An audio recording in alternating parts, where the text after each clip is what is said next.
महिमामय है आश्रय। अभी परसों ही शायद एक भगत जी हैं, वो कह रहे थे रात्रि के दर्शन और उत्सव मना करके जा रहे थे और अचानक नींद आ गई। पूरी रात उनको लगा, अचानक नींद आ गई तो पार्श्व में बैठे हुए जनों ने सावधान किया, तो फिर गाड़ी से उतरे, मुख धोया। फिर ऐसा हुआ कि 15-20 मिनट सत्य कहते हैं, वो कह रहे थे हम धाम में खड़े हैं, एक शब्द भी झूठ नहीं बोल रहे, मुझे होश ही नहीं रहा और मेरी गाड़ी कैसे चलती रही। 15-20 मिनट बाद जब चेतना आई तो घबरा गए कि गाड़ी कौन चला रहा था।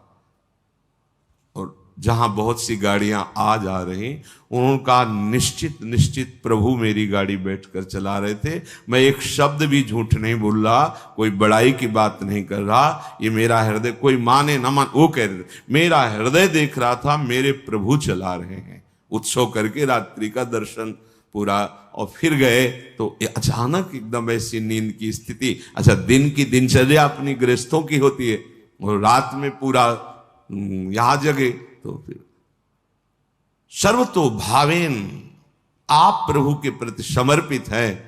वो आश्चर्य जीवन मंगलमय हो जाएगा। मान लीजिए एक बार श्री नारदानंद सरस्वती जी महाराज नैमिषारण्य के कहीं संतों की संगोष्ठी में जाना था, बहुत दूर।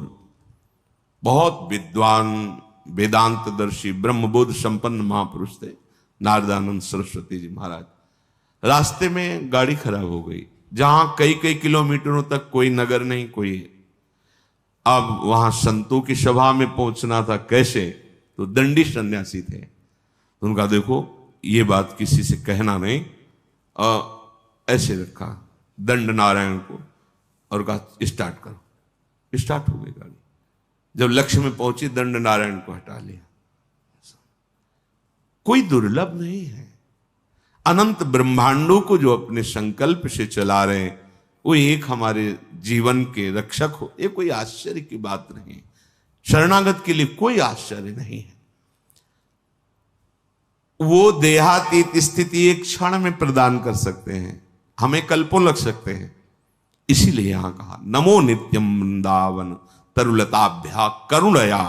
वृंदावन की लता खगमृग पशु पंछी, वृंदावन के रसिक जन, वृंदावन वासी जन, ये सब करुणामयी लाडली की करुणा स्वरूप है।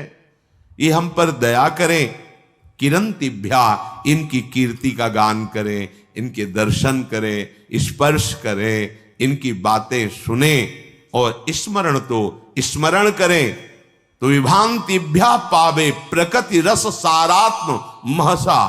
प्रकृति रस से परे जो सार तत्व है, परम रस प्रेम, वो तुम्हारे हृदय, और प्रेम ही देहातीत स्थिति प्रदान करता है। चाहे आत्मरति बोलो या प्रिया प्रीतम की रति माने प्रेम, या आत्म प्रेम, तो इतना गाढ़ अवस्था की अवधूत स्थिति शरीर की शुद्ध ही नहीं है।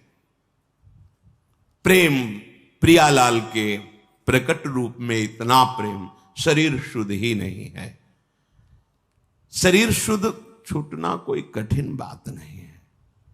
एक उदाहरण में पूज्य भाई जी ने लिखा कि एक कोई वंदना कर रहे थे, तो उनका नियम होता है कि जिस समय उनका समय हुआ वो अपनी वंदना करते हैं अपने ईश्वर की। तो रुमाल बिछाई और वंदना कर रहे थे। तो कोई नवयुवती किसी अपने प्रीतम से मिलने के लिए जा रही थी, जहां नियत स्थान था। वो उसके ध्यान में भाव में भरी उसको लांग के चली गई। वो रास्ते में ही कर रहे थे। अब वो वंदना करके देखा कि वही स्त्री कुछ क्षण बाद लौट के आ रही। तब कहा क्यों, तुम्हें इतना ज्ञान नहीं कि मैं वंदना कर रहा था और तुम हमारे को लांग के चली गई? कब? बोले अभी थोड़ी देर पहले। आप वंदना कर रहे थे, किसकी? बोले अपने मालिक की, आराध्य देव की। हम तो एक नाशवान शरीर के राग में थी, तो इतने बड़े तुम हमें नहीं दिखाई दिए, लांग के चली गई, और तुम अनंत ब्रह्मांडों के मालिक की वंदना कर। तुम्हें पता चला कि मैं तुम्हें नांग के चली गई। क्या वंदना कर रहे थे तुम? हम तो एक नाशवान शरीर में आसक्त थी, उससे मिलने गई थी, तो तेरी शुद्ध नहीं रही, तेरे को नांग के चली गई, मुझे पता नहीं।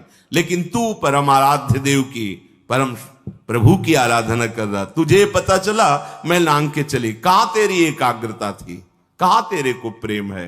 ये बात, देह शुद्ध भूलना कोई बड़ी बात नहीं, बड़ी बात है तन्मय हो जाना। हमारा राग एक जगह एकत्रित हो जाए, गलत जगह एकत्रित होगा, विनाशी जगह में एकत्रित होगा, तो परिणाम में गलत और विनाशी हाथ लगेगा। इसीलिए इस अमूल्य प्रेम को प्रभु के नाम रूप लीला धाम में समर्पित करना चाहिए। ये महिमा धाम की कृपा से प्रकट होती है। देहातीत अवस्था,